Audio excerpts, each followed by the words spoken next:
Continuamos con nuestro segmento Rimanaco y Palestra y en esta oportunidad nos acompaña la doctora Marilu Merstal Shinju, creo que sí lo dije bien, magíster por la Pontificia Universidad Católica del Perú, LLM Georgetown, docente de la Maestría de Derecho del Trabajo por la misma casa de estudio, pero también en la Universidad San Martín de Porres y la Universidad Científica del... Católica Santa María. Perdóneme, Católica Santa María, asociada del área laboral de Estudio Rubio, Leguía y Norman. Gracias por aceptar la invitación a nuestra entrevista para poder hablar de nuestra reciente publicación de Sueños a Cenizas. Esta publicación, como muchas, es bastante especial porque es una de las pocas que tenemos en Palestra Editores que se ciñe a un contexto y una realidad específica. Y como bien, también vale decir de que no podemos construir una realidad en base a conceptos, sino que es en base a la realidad que nosotros moldeamos esos conceptos y ese es el caso de esta publicación. Doctora, ¿nos podría explicar un poquito a la audiencia el contexto específico de este estudio multidisciplinario que ha traído a Palestra?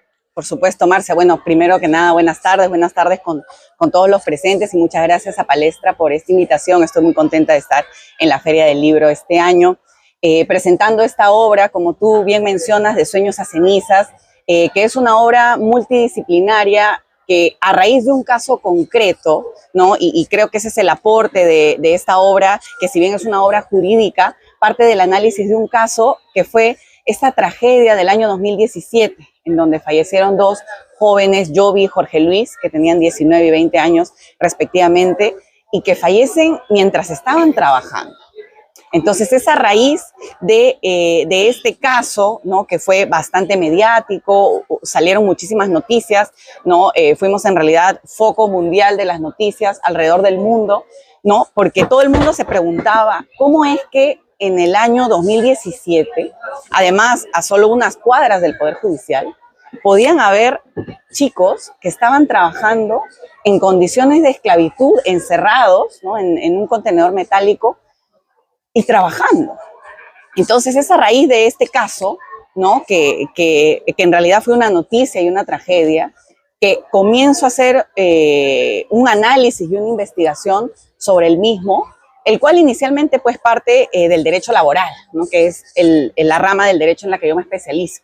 Pero conforme fui investigando más, me di cuenta que el caso tenía mucho más para analizar, mucho más que decir, ¿no? Y así es como fui incorporando en el análisis ya no solamente elementos del derecho laboral, sino también elementos del derecho internacional de los derechos humanos, del derecho administrativo por el lado de SUNAFIL, del derecho de las políticas públicas, para tratar también de encontrar una solución, ¿no? a un problema tan grave como es que personas trabajen en condiciones de esclavitud, de trabajo forzoso en el año 2017. Un poco de sociología, de historia, para poder entender también la raíz que está detrás del fenómeno que motiva a que personas trabajen en estas condiciones, que es el fenómeno de la informalidad, ¿no? Y más o menos así, y también el derecho penal, para entender también finalmente la condena penal que se le da a los empleadores por los delitos de trata, trabajo forzoso, con el agravante de trabajo en forma de esclavitud, para poder realmente hacer un análisis completo, ¿no? Y sobre todo, como tú bien mencionas, multidisciplinario, ¿no? Con muchas áreas, con herramientas de distintas áreas del derecho para poder realmente entender un fenómeno tan complejo y poder entender además un caso tan trágico como este, ¿no? Que además creo yo marca un antes y un después de la realidad del trabajo forzoso y el trabajo en condiciones de esclavitud en el Perú.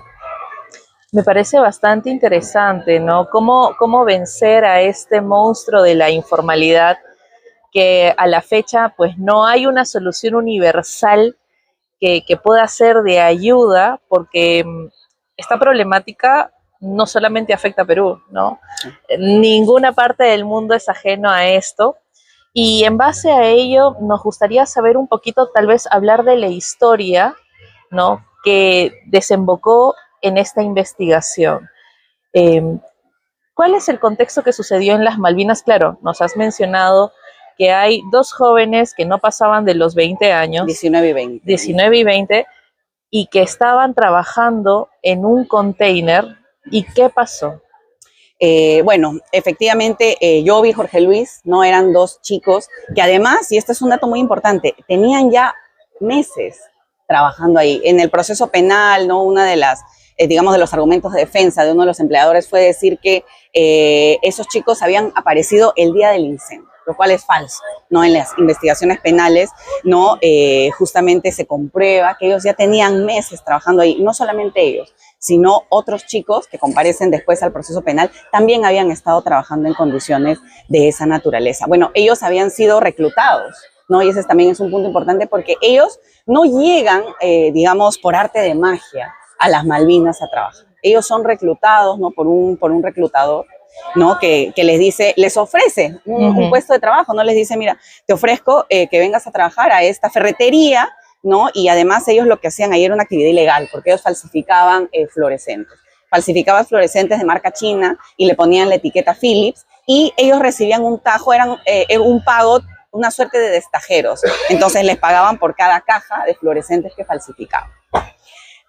Entonces ese era, digamos, el trabajo, ¿no? Pero ya de cara a cómo realizaban este trabajo es que ya conocen a su empleador, ¿no? Que era una pareja de esposos, los esposos Coico y Seña, y los llevan a los chicos al prácticamente quinto piso, ¿no? En realidad la Galería de las Malvinas solo tenía 2 pisos, y del tercer piso en adelante solamente eran containers apilados. Y en uno de esos containers apilados, encerrados con llave y con candado, trabajaban Yobi y Jorge Luis durante toda su jornada, desde más o menos las 10 de la mañana hasta aproximadamente 6, a veces 7, 8 de la noche, ¿no? Porque dependían, si es que ellos querían, digamos, hacer más cajas, iban a recibir un mayor pago, a veces se quedaban un poco más tarde. Y lo más realmente, realmente la palabra no es sorprendente, ¿no? Lo más escalofriante es las condiciones en las que trabajaban. Ellos trabajaban encerrados, sin luz, porque era un contenedor metálico, como esos en donde se transporta mercadería del puerto de Chancay, igualito. Solo tenía una rendija de más o menos 15 centímetros, que fue esa fatídica rendija a través de la cual los chicos sacaban la mano para pedir ayuda, para que los bomberos pudieran saber en dónde estaban. Esa era la única rendija de ventilación. Sin luz, sin ventilación, no podían ir al baño, no podían utilizar los servicios higiénicos, y si querían hacer sus necesidades tenían que llamar al patrón para que les abra la puerta y los deje ir al baño.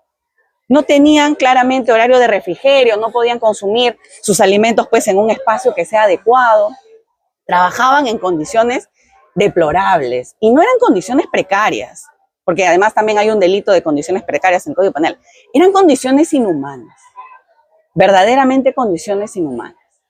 Y cuando se suscita el incendio, que en realidad pues fue un hecho fortuito, porque eran 2 personas, un chico de 24 años con su hermano, que estaban jugando en el primer piso de la galería, estaban jugando con fósforos. Entonces, al momento de estar jugando con fósforos, una chispa prende, ahí había muchísimo material inflamable, gasolina, thinner, ¿no? Pinturas. Entonces una chispa salta y comienza el incendio, comienza el voraz incendio, porque además, como era una ferretería, tenía muchísimo material inflamable. Y las únicas víctimas de ese incendio fueron Yobi y Jorge Luis. Fueron las únicas personas en toda la galería que no pudieron escapar, porque estaban encerrados. El caso se hace más trágico porque en esa época, ya en el 2017, ya habían celulares más o menos con cámaras, ¿no? Ya se podían hacer videollamadas, ¿no? No con la nitidez de ahora, pero ya había esa tecnología. Entonces los chicos llaman a sus familias. Llaman a sus familias para despedirse. Eso fue televisado, ¿no? Por los medios, por medios internacionales, y eso realmente es desgarrador, porque los chicos ya saben que van a morir, ya saben que no los van a poder rescatar. En 5 intentos, los bomberos tratan de llegar al 5º piso en donde estaba el contenedor. Ahí es donde se les pide que traten de dar alguna señal en dónde estaban, ¿no? Porque si uno ve la imagen, ¿no? del container, son 2 pisos de galerías y de ahí puro contenedor, contenedor, contenedor, y hay decenas de contenedores. ¿Cómo saber en cuál contenedor estaban Yobi y Jorge Luis? Y ellos sacan la mano, que es lo único que podían sacar por esa rendija de 15 centímetros, sacan la mano con un fluorescente y comienzan a agitar el fluorescente para que los bomberos pudieran saber en dónde estaban.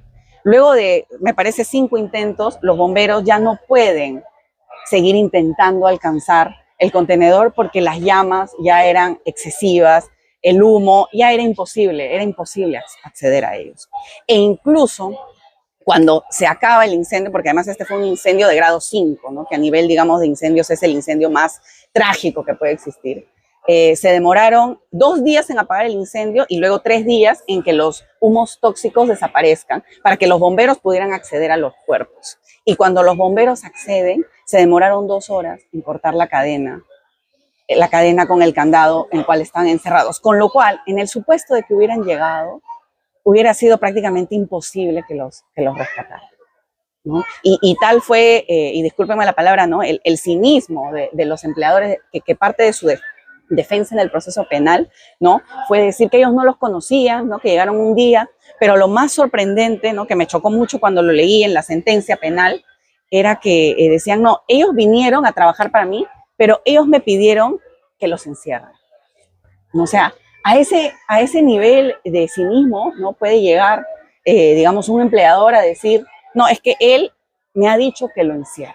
Y cuando los bomberos rompen la cadena con el candado, encuentran talladas las iniciales del empleador JC en el candado, que había encerrado con cadena a Yogi Jorge Luis. Entonces, ese es un poco el lamentable contexto de esta tragedia y cómo es que se llega, digamos, a descubrir, ¿no? Que estos chicos estaban trabajando en estas condiciones, ¿no? Porque como te comenté, Marcia, ellos ya tenían tiempo trabajando así, pero es a raíz del incendio, ¿no? Que esto, digamos, se destapa.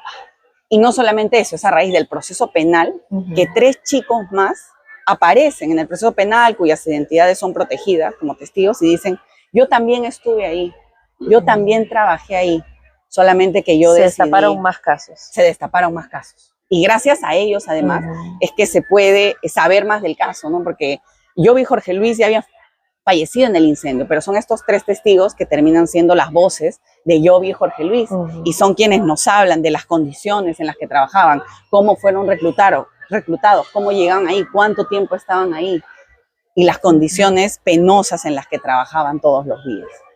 Wow, es realmente bastante sensible, sí, este caso, y sobre ello, doctora, y ¿cómo usted muchísimo más del sonido que hubo en los medios de este caso, cuál fue el trayecto de esta investigación? ¿Cómo surgió? ¿Cómo detentó en ser su tesis para maestría, ¿no? Y finalmente que se convirtiera en un libro? ¿Cómo fue ese proceso? Bueno, el proceso comenzó en una investigación que yo comencé haciendo en una maestría en Estados Unidos cuando estaba llevando cursos de derechos humanos. Entonces, en este curso de derechos humanos, ¿no? La profesora como habían bastantes estudiantes internacionales, nos promovía bastante a que traigamos un caso, ¿no? De preferencia un caso real o un problema de derechos humanos que hayamos tenido en nuestro país, ¿no? Entonces, justamente así pensando, ¿no? Me acuerdo que también llamé a mi papá y le dije, mira, tengo que hacer esta investigación para este curso de los derechos humanos, ¿no? Y un caso, ¿no? Deberíamos hablar de un caso peruano, ¿no? Y conversando con él, dijimos, ¿y por qué no hablamos del caso de las Malvinas? Este caso, eso fue en el 2019, ¿no? Ya habían pasado 2 años, ¿no? Este caso donde fallecieron estos chicos, y le dije, sí, hay que buscar información, ¿no? Y ahí comencé, digamos, a indagar bastante en el caso, ¿no? Encontré algunas noticias, ¿no? Pero antes de que el análisis sea jurídico, ¿no? Yo encontré una crónica periodística, ¿no? Que es de un periodista, Jan Calcina, que hizo una crónica periodística del caso.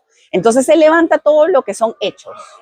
Él se entrevista con los deudos, con los padres de ambos. Se entrevista con personal de la municipalidad, ¿no? Hace un análisis fáctico. Claro, bastante completo. Bastante completo. De hecho, también yo me puse en contacto con él, ¿no? Le escribí, tuve una entrevista con él que también forma parte de los anexos del libro, ¿no? Para justamente entender qué lo había motivado, cómo había obtenido él esta información, las fuentes, me comentó cómo fue a hablar con los deudos, me habló de todo su proceso de investigación, pero eso me ayudó bastante a cubrir toda la parte fáctica, ¿no? Porque claro, él ya había hecho bastante ese análisis y además me refirió a varios elementos que después yo complemento en el análisis jurídico. El procedimiento inspectivo de SUNAFIL, el proceso penal, la sentencia penal, el procedimiento, digamos, penal que se hizo a los funcionarios de la municipalidad por el delito de omisión de funciones, responsabilidad administrativa, y una serie de elementos que se presentan, ¿no?, en esta crónica periodística, y ya yo los tomo y los indago, y comienzo pues a investigar mucho más, ¿no? Y esa raíz de ello, que además, digamos, la obra tiene una estructura quizás un poco distinta, ¿no?, a una tesis normal de derecho, ¿no? Bueno, el primer capítulo sí es un marco teórico, en donde además partimos de un concepto que es un poco analizado en el derecho laboral, en los derechos humanos, que es partir del concepto de trabajo decente. Entonces es una mirada más amplia, más multidisciplinaria que solamente hablar de derecho laboral, derechos laborales o un marco normativo que además se aplica solo a trabajadores del sector formal, ¿no? Entonces eso nos permite tener más herramientas de análisis y tener un espectro mucho más amplio de protección de derechos. El segundo capítulo es donde cambia un poco la estructura, ¿no? Entonces, por un lado hablo de Yobi, Jorge Luis, de los hechos, ¿no? Recojo un poco una cronología de quiénes eran, de cómo pasa el incendio, de las condiciones en las que trabajaban, ¿no? Es, digamos, un desarrollo del caso, ¿no?, del caso fáctico. Pero luego abordo problemas jurídicos, y ya en esos problemas jurídicos, teniendo claros cuál era el caso, exacto, cuál era el escenario, quiénes eran Yobi y Jorge Luis, ya puedo pasar a analizar, uno, las condiciones de trabajo precarias e inhumanas de Yobi y Jorge Luis como un problema jurídico. El segundo punto de análisis importantísimo, pues, es la asunción de responsabilidades, ¿no? Claro. La asunción de responsabilidades tanto de en particular, que en este caso van a ser los empleadores de Yobi y Jorge Luis, pero también una asunción de responsabilidades del Estado peruano, ¿no? Por no cumplir obligaciones internacionales en materia de respeto de derechos humanolaborales, ¿no? También se va a dar un análisis sobre las posibles soluciones, ¿no? Para no quedarnos solamente con el problema, ¿no?, sino las posibles soluciones, pero desde las políticas públicas. Como políticas públicas como el Plan Nacional de Empleo Decente, las políticas multisectoriales de erradicación de trabajo forzoso, de trata de personas, de trabajo infantil, nos pueden ayudar con este problema, ¿no? Y analizar el caso también, por supuesto, desde el punto de vista legal, estrictamente jurídico, analizando los elementos, por un lado, del trabajo forzoso. Ahí utilizamos las normas del convenio OIT, normas internacionales, la Constitución, ¿no?, un marco normativo bastante amplio, ¿no? Pero también responsabilidades del ámbito penal, el delito de trata de personas y trabajo forzoso, pero desde el ámbito penal, no solamente desde el ámbito laboral. Y también la configuración de la trata de personas, ¿no? Porque además este es un caso emblemático, porque es un caso en el que en un solo supuesto se ha configurado tanto el trabajo forzoso como la trata de personas, con la finalidad de explotación laboral o esclavitud moderna. Pero se configuran los dos delitos, ¿no?, las dos infracciones también laborales, tanto de trata de personas como de trabajo forzoso, ¿no? Entonces, esa es un poco la estructura, ¿no? Ya el último capítulo, ¿no?, termina de cerrar con un análisis mucho más completo desde las políticas públicas para tratar de entender el fenómeno de la informalidad, para tratar de entender los factores de vulnerabilidad que llevan a personas como Yobi y Jorge Luis a trabajar en estas condiciones, ¿no? Eso por un lado, ¿no?, desde el lado, digamos, de las víctimas, de los trabajadores, pero por otro lado también desde el punto de vista del empleador, y tratar de entender por qué en el Perú existen empleadores que piensan que pueden ejercer atributos de propiedad sobre sus trabajadores, vulnerando los derechos fundamentales más básicos. Acá no estamos hablando de pagar una remuneración mínima vital, del pago de horas extras, no.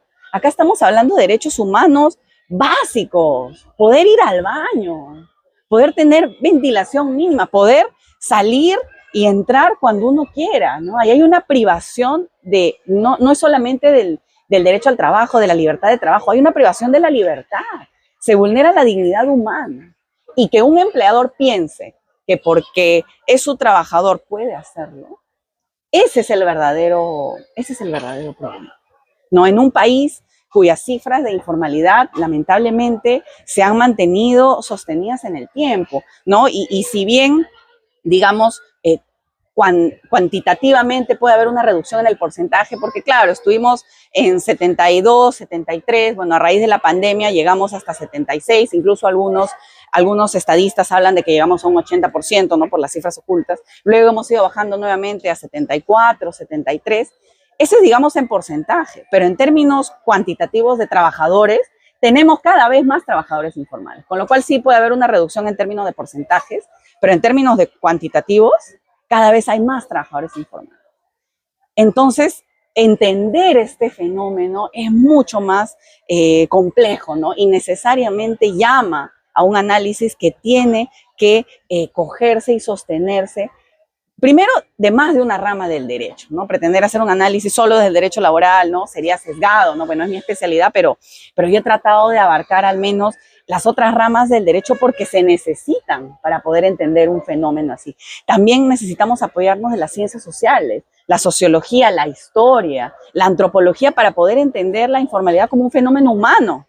Porque finalmente estos empleadores, ¿no? El 80% de empleadores informales se concentran en la micro y en la pequeña empresa. Entonces son empleadores, digamos, de personas naturales, para poder tratar de entender este fenómeno y solamente así tratar de plantear algunas posibles soluciones, ¿no? Que busquen de alguna manera tratar de mejorar las condiciones de tantos cientos de miles de trabajadores peruanos, ¿no? Que trabajan en estas condiciones, que trabajaban y que siguen trabajando en esas condiciones en nuestro país. Vale, y justo ahora que estamos hablando un poquito de un diagnóstico, ¿no? Un pronóstico nacional, quiero centrarme un poquito allí. ¿Cómo lo ve, ¿no? A corto y largo plazo, ¿no? Según estas estadísticas que ya comentó, no sé si hay otras estadísticas, porque me parece que a partir de este caso se destaparon más que estaban detrás como de lo poco o nula atención que recibía esta problemática, pues se le dio, ¿no? En su momento. Creo de alguna u otra manera que la conciencia ahora de los trabajadores ha cambiado, ¿no? Pero, ¿qué es lo que ve, ¿no? ¿Cuáles son los próximos años? ¿Qué nos espera desde el aspecto laboral? Y estadísticamente, no sé si es que ha habido un decrecimiento, varía. ¿Cuál sería? Bueno, la verdad que es una pregunta bastante compleja, porque este es un problema bastante complejo, sí, ¿no? Una primera respuesta, ¿no? que además también la analizo bastante en el libro, es entender cuál es la relación que hay de todo este fenómeno social con lo más básico, bueno, creo yo que debería ser de atención además, ¿no? Del Estado, de las entidades, la educación. ¿Cuál es la relación directamente proporcional que existe entre el acceso a la educación y luego el destino que tenga ese alumno o ese estudiante una vez que se inserta en el mercado laboral? Y existe una relación directa entre a mayor nivel de acceso a la educación, ya sea educación superior, educación técnica, educación superior, ¿no? Existen menos probabilidades de que la persona acceda a un trabajo en condiciones de informalidad. Y es además en este espacio de informalidad en donde se concentran prácticamente todos los casos de condiciones de trabajo precarias, vulnerables, inhumanas, trabajo forzoso, trata de personas. Entonces, para poder entender eso, ese es un primer elemento clave, ¿no? Y mientras menos acceso a la educación haya tenido una persona, un estudiante, va a tener mayores probabilidades de acceder a un trabajo en condiciones precarias, en condiciones de esclavitud, en condiciones de trabajo forzoso. Ahora, este fenómeno, por supuesto que es mucho más complejo, ¿no? Tiene muchísimas variables, ¿no? Que están relacionadas, digamos, además, no es solamente acceso a la educación, sino tiene que ser acceso a la educación de calidad, ¿no? Que no sea, digamos, que no sea una barrera de acceso a, ¿no? Después también tenemos que hablar de la competitividad del mercado, factores económicos, etcétera, ¿no? Pero yo creo que el primer punto de partida básico y esencial es la educación, ¿no? Es que todas las personas, que todos los peruanos, ¿no? Que el gobierno se centre en que las personas, en que sus ciudadanos, que después, mañana más tarde van a integrar esa fuerza laboral, ¿no?, tengan acceso a educación de calidad. Otro factor muy importante, ¿no?, es el tema económico. ¿Por qué? ¿No? Porque muchas veces, ¿no?, nosotros vemos las noticias, nos hablan, sí, el trabajo informal no se mantiene en las cifras, ¿no?, o han bajado muy poco, ¿no? Y eso tiene un elemento económico detrás, ¿no? Y es que si bien, como conversábamos, ¿no?, si tenemos un 70 y pico, 75, 74% de trabajadores que trabajan en el sector informal, esto únicamente mueve menos del 20% del PBI. Mientras que el sector formal, ¿no?, que cuantitativamente hablando es menor, te mueve la economía, te mueve el 80% del PBI.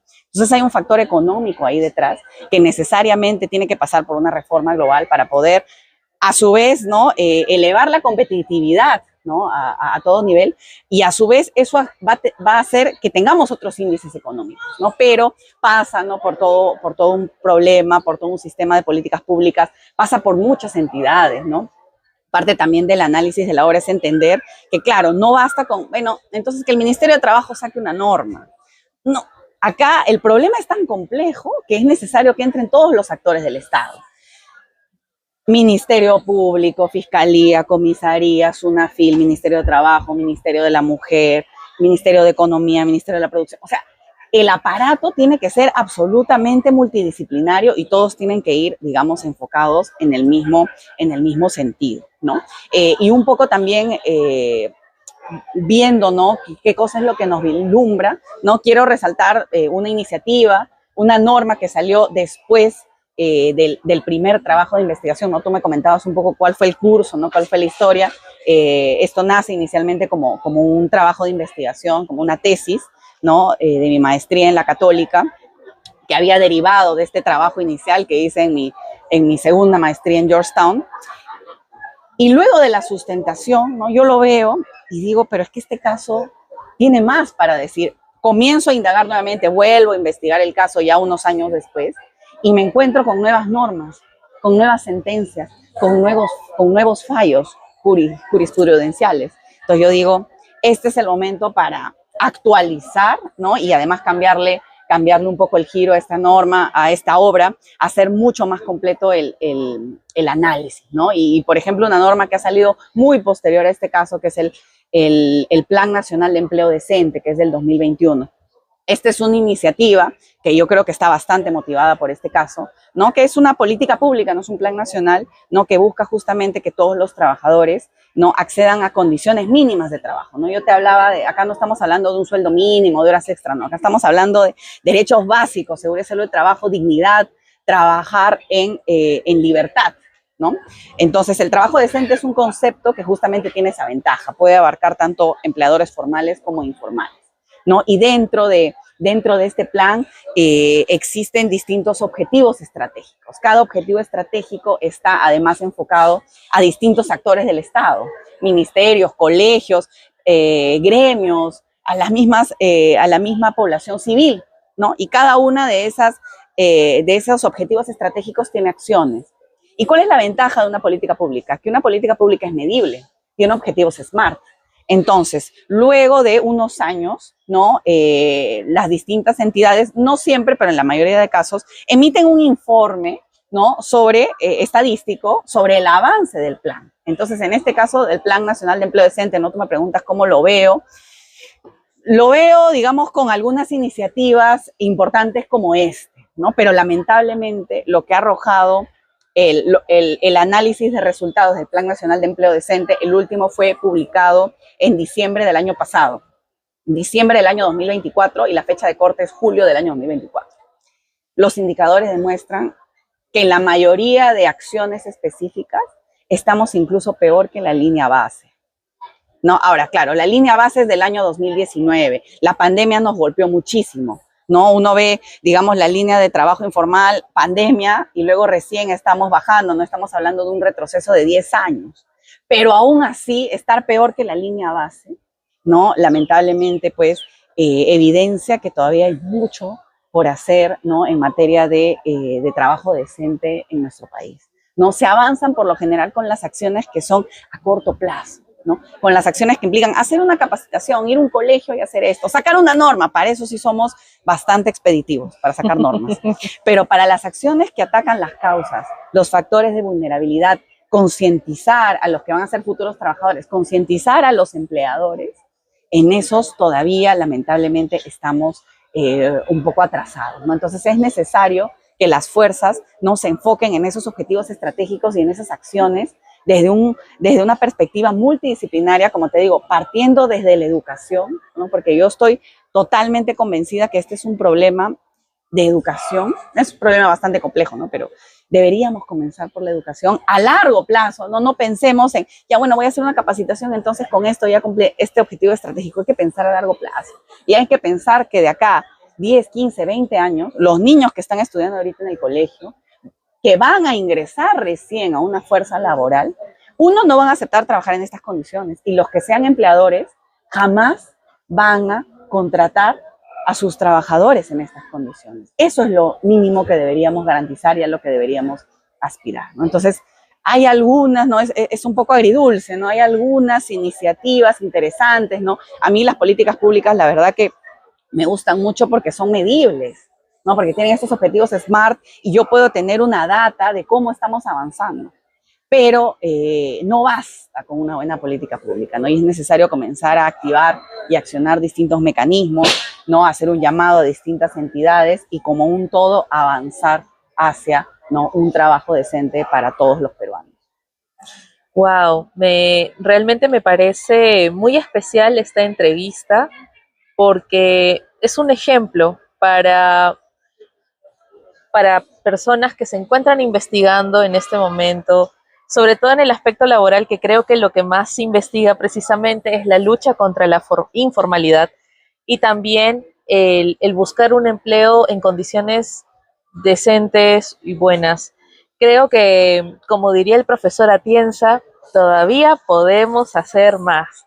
Y realmente eso es lo que vemos en este trabajo, que por cierto está redactado de una forma tan elocuente que da muchísimas ganas de leerlo de principio a fin, sin saltarse ningún dato.